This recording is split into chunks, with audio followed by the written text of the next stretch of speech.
Hello and welcome to the Literary Bar. How are you doing? I always talk about the importance of thriving in 2025.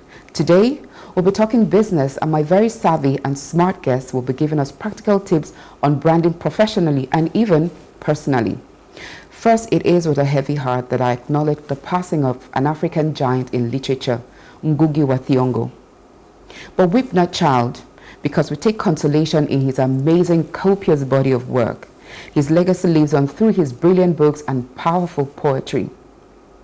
Back home, Mother Nature unleashed her fury in Mokwa. Muddy rivers violently sloshed through the town at night, burying the sleeping inhabitants in a watery grave. Men, women, children, livestock and properties all gone in their hundreds and counting. Mokwa is very dear to my heart because that very friendly railway town hosted my passage to and fro as a student. May God heal Mokwa and may the government repair the town. Join me after the break.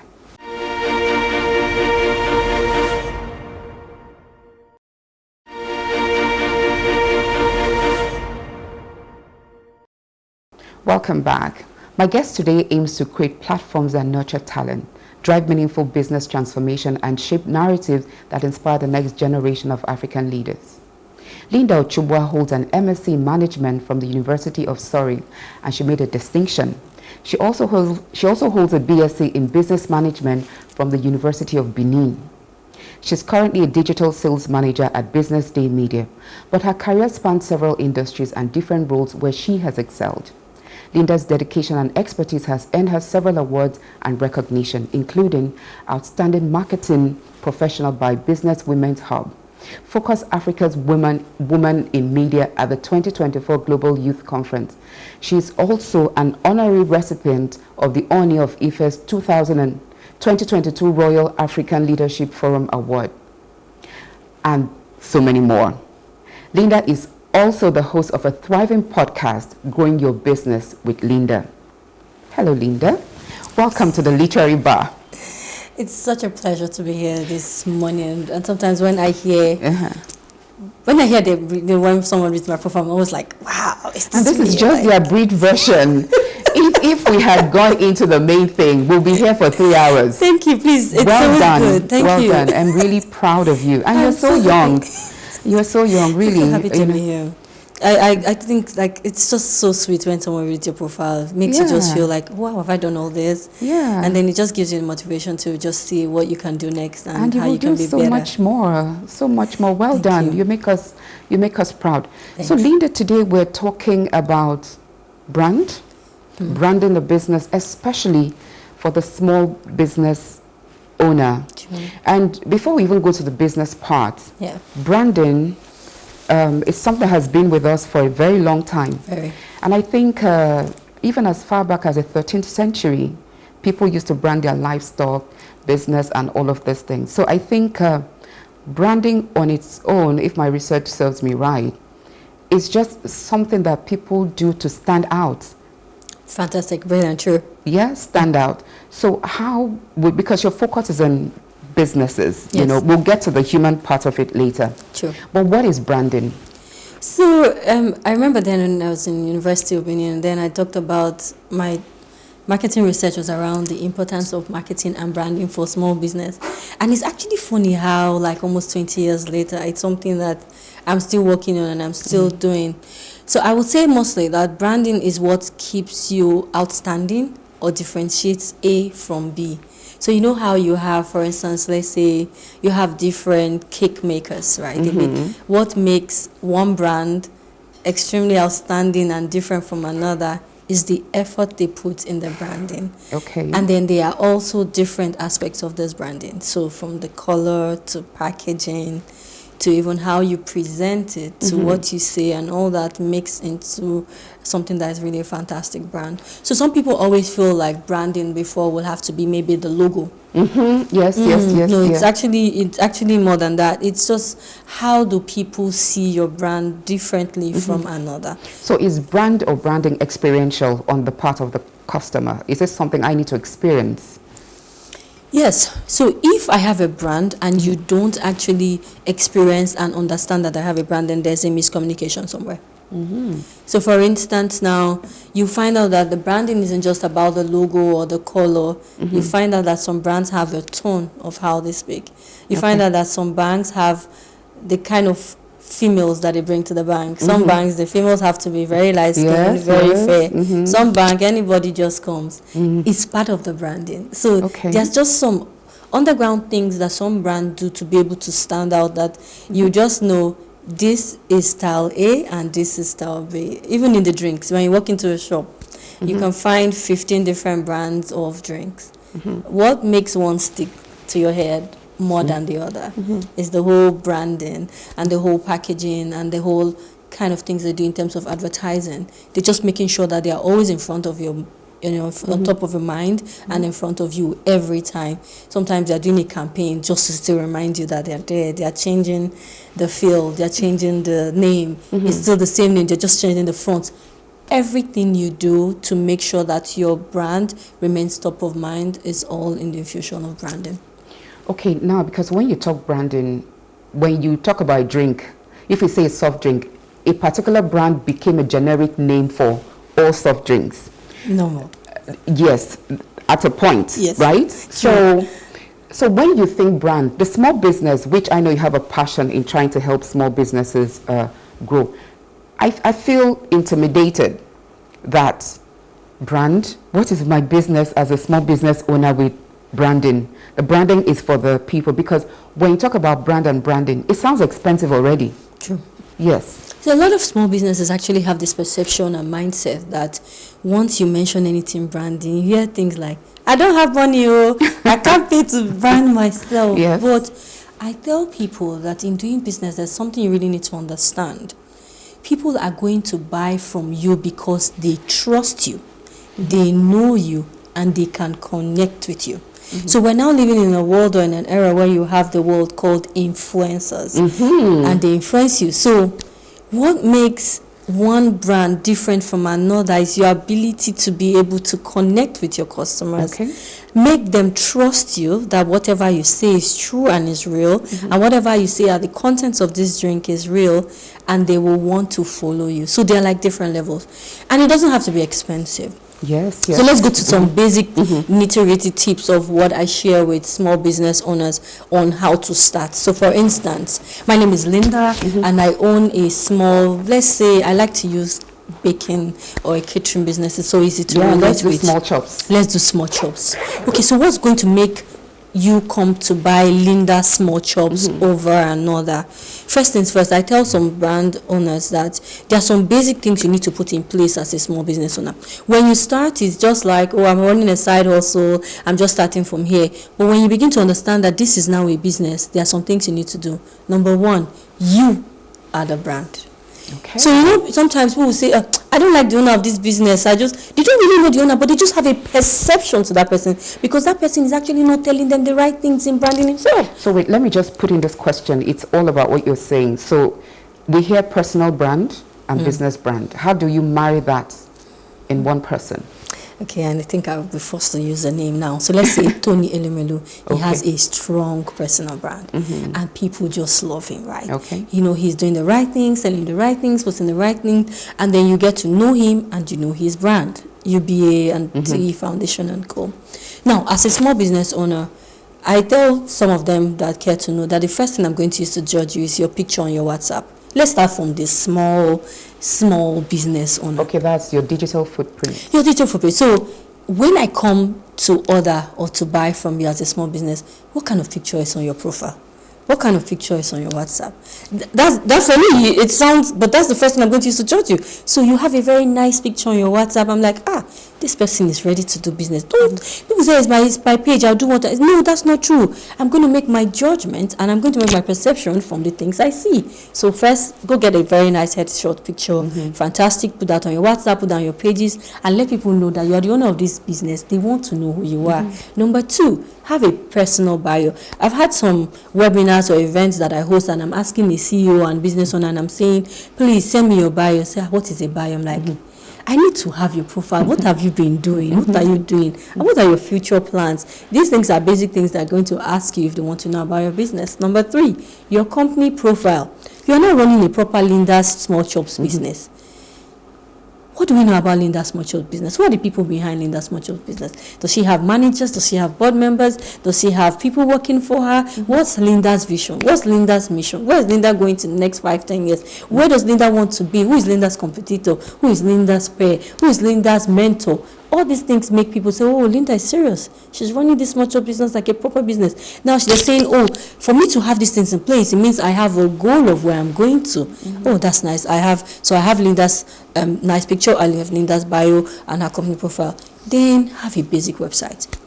You see sometimes Is that not expensive? It's not. There's so many cheap ways. And I tell people, if you're not sure about things, ask questions. Okay, maybe presently now be the whole dollar. But before, you could actually build a website, 80K, 100K, 200K, and it's running. Now, why am I advising small business owners to own a website? If you find out sometimes you just wake up one morning and just see some Instagram business owners crying, my page has been brought down, I don't know what to do on my followers. If you don't have strength, you might probably have heart attack and high blood pressure from that, because that's your market. Now, but if you have a website, which means that people can come 247 and order and buy from their website, nothing is taking it down except you don't pay for the renewal. So it's money, you are in control of that. The website, the website, not just Instagram. So the Instagram and Twitter and Facebook are just extra handles that you can keep. Now, what happens with you having a website also? You can get the data of your customers, their email and their phone numbers. And I tell small business owners that data right now is king. So even if my client relocates to Canada, there's no problem. I can always reach out via mail.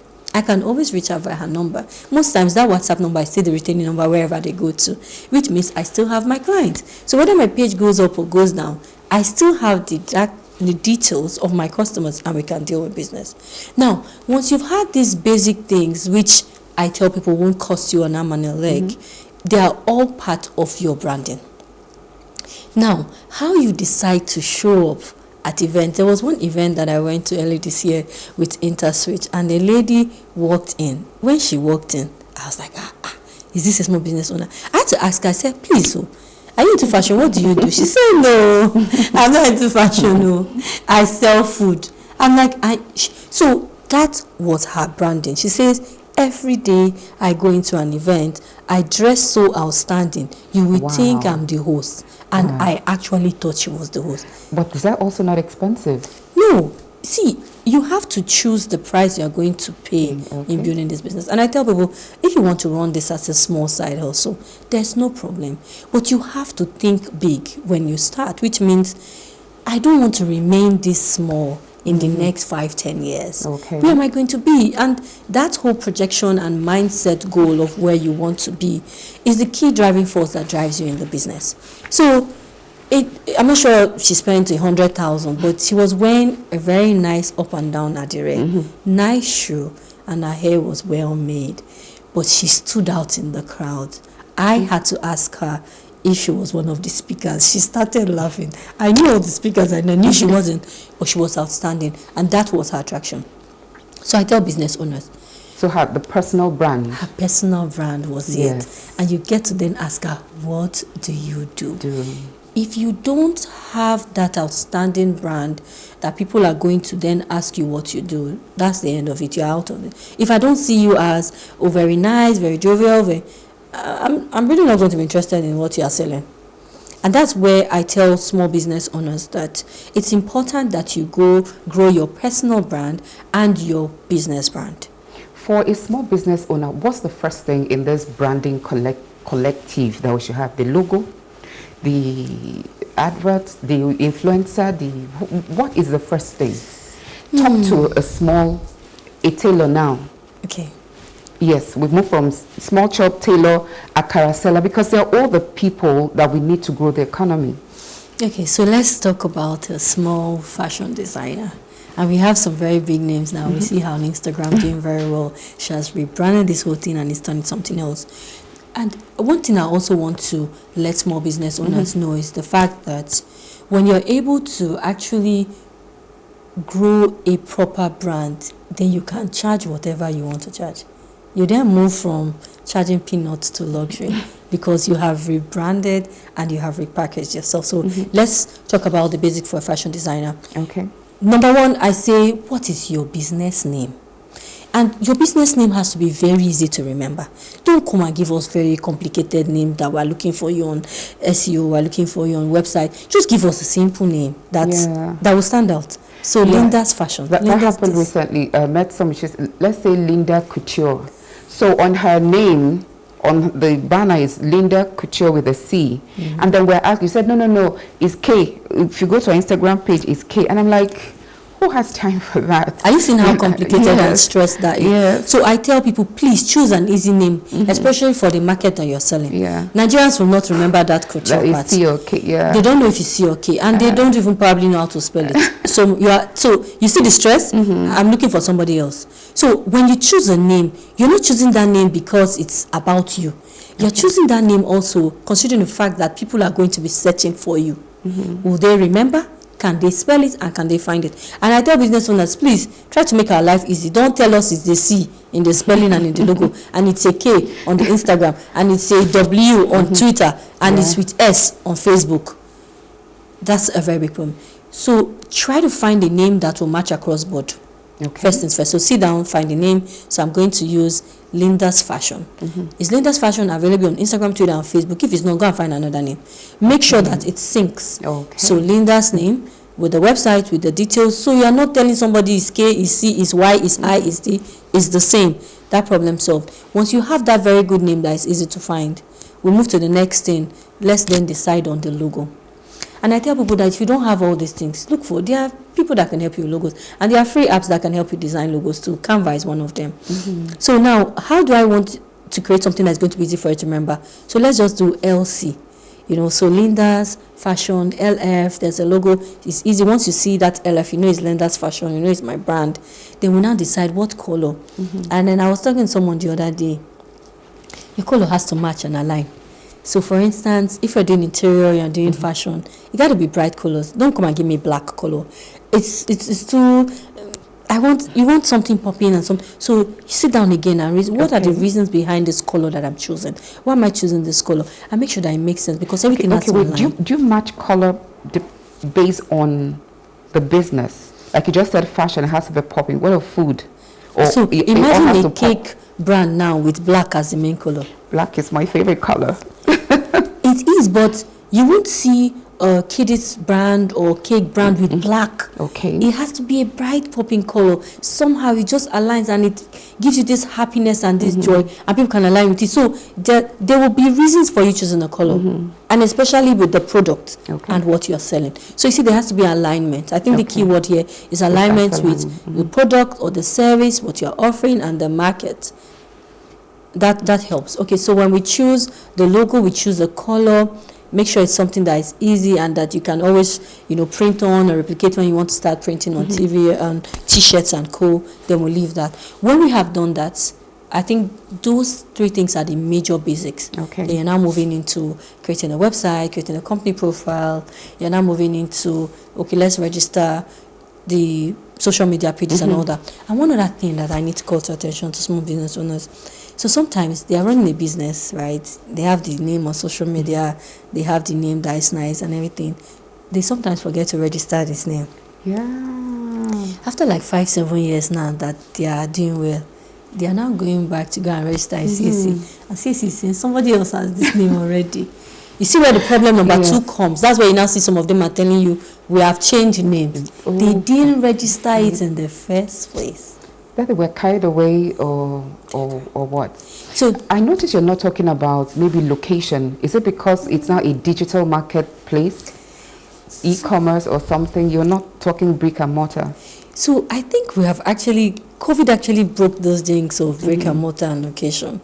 Sometimes the people bringing you small chops and food are bringing you from K2. It's just the packaging that sets them aside. Oh my God. So as long as you're in the same city and the same location, I've seen my sister order goat meat and fried meat from Nigeria to UK. Yes, so I don't think we're talking location anymore. We've broken that location. So I tell small business owners that when you are serving, understand that you're serving a global market. Yes. So whatever you're doing, saying, words, someone can actually call you from Germany to make an order. It's no longer about locality. But they've talked about one of the biggest problems we have in breaking across borders is our packaging. Our packaging we have a problem with packaging. Terrible. Yes. Terrible packaging. Yes. But I think we're getting there. We're beginning to understand. Remember, in Nigeria, we always say this thing is anyhow. So as long as the food's sweet, no problem with the packaging. But it's changing. So before, it wasn't about the packaging, it was about the content, right? So even if the small chops bag is not, as long as the small chops is sweet, you're okay with it. But now it's changing. So for instance, our hair products, our body products, and even shea butters and co. And I saw some packaging. I didn't believe they were Nigerian products. Honestly. There's one of my clients, we were friends 5 years ago, so I'm sure I can call her Modara. If you see Modara's packaging. Modara is an American, now she's in London, she's in UK.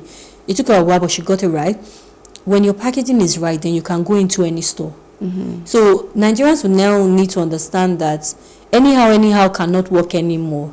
It must pass through the standard, it must pass through what is the requirements for that product, both locally and internationally. And remember, if you're going to earn foreign income and external and foreign income, you have to think of the external market. So when somebody is paying you, let's say 2K or 3K, somebody is paying you $15, $20 for that same product outside, and if you can imagine that times 1,000 or times 10,000.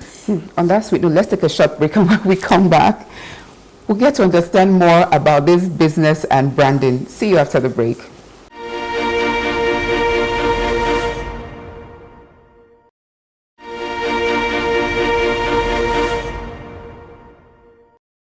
Welcome back. If you're just joining us, we're on with Linda, who's giving us practical tips on branding.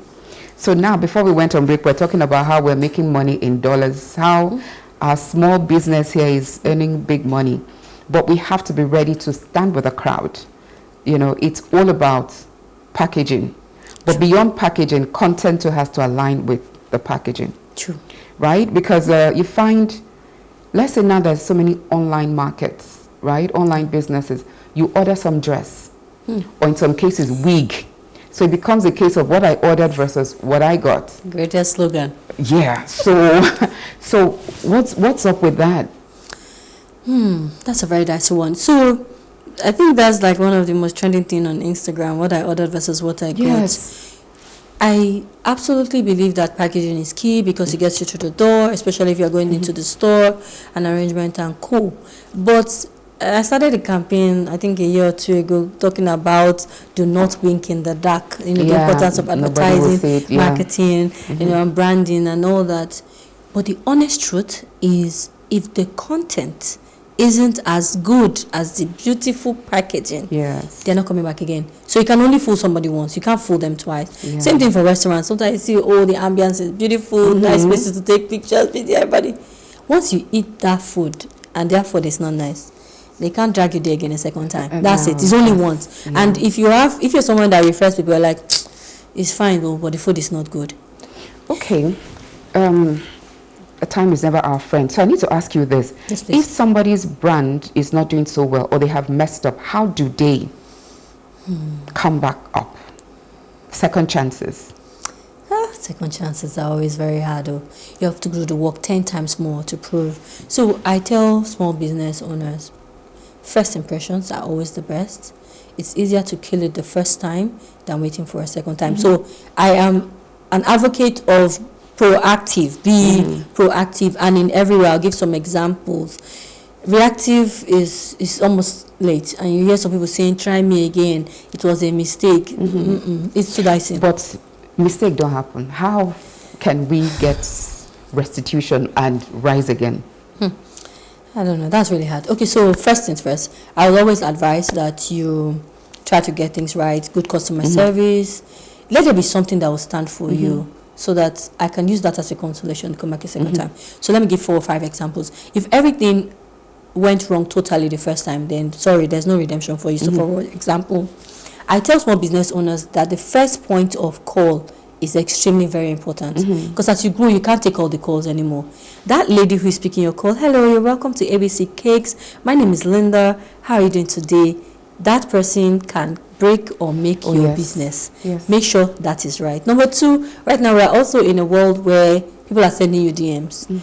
Instagram, Twitter, Facebook, and then sometimes you send somebody a message, 2 weeks, they've not responded. Yeah. You go back and check, is this person still alive? Are they still active? There should be a response time. How are we going to respond in 24 hours, 48 hours? Let people know your response time. We are dealing with a lot. Please, we'll come back to you so that they know that you are active and you're still in business, and then they can come back. Once you can get the customer service right, your response time, and then the product, if one thing in this chain goes bad, you can ask for a restitution and say, I'm sorry, this didn't go. But imagine that these 5 things went bad. It will be hard for me to come back to start telling you, please, sorry, we have changed, we are going to better, and then we're going to come back. So for me, if a brand has done something wrong and they want to come back, I think first things first is try to know who these your customers are, their number and their email. Yeah. Number 2, it's only in Nigeria you buy something, they tell you clearly, no refund.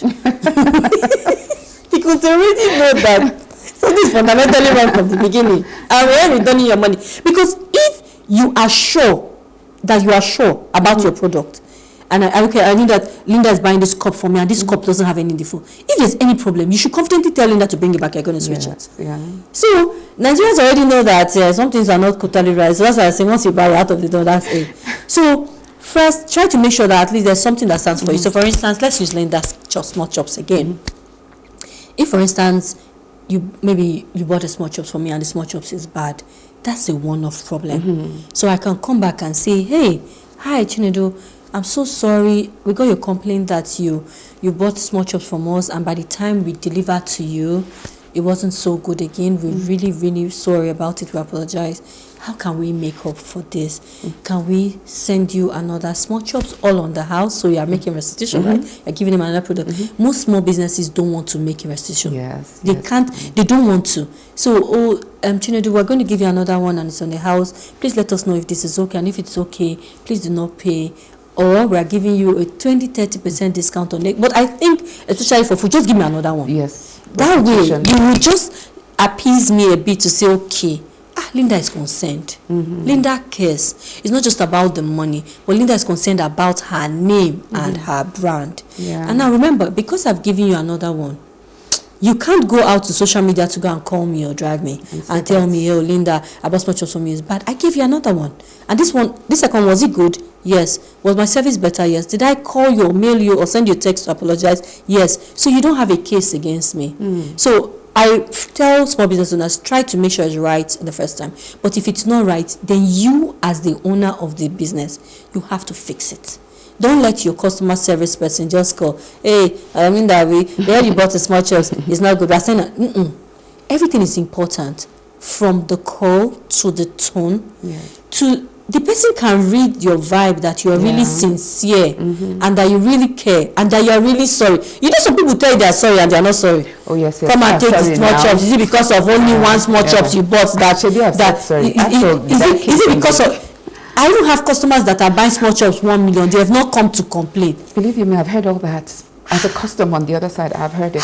So in closing, I want to, coming back to the personal branding, you see some business owners that are on social media doing things that are very icky, yucky, and you can easily follow them and see that they are the ones doing these things. And somehow there is no alignment between their business brand and who they are socially.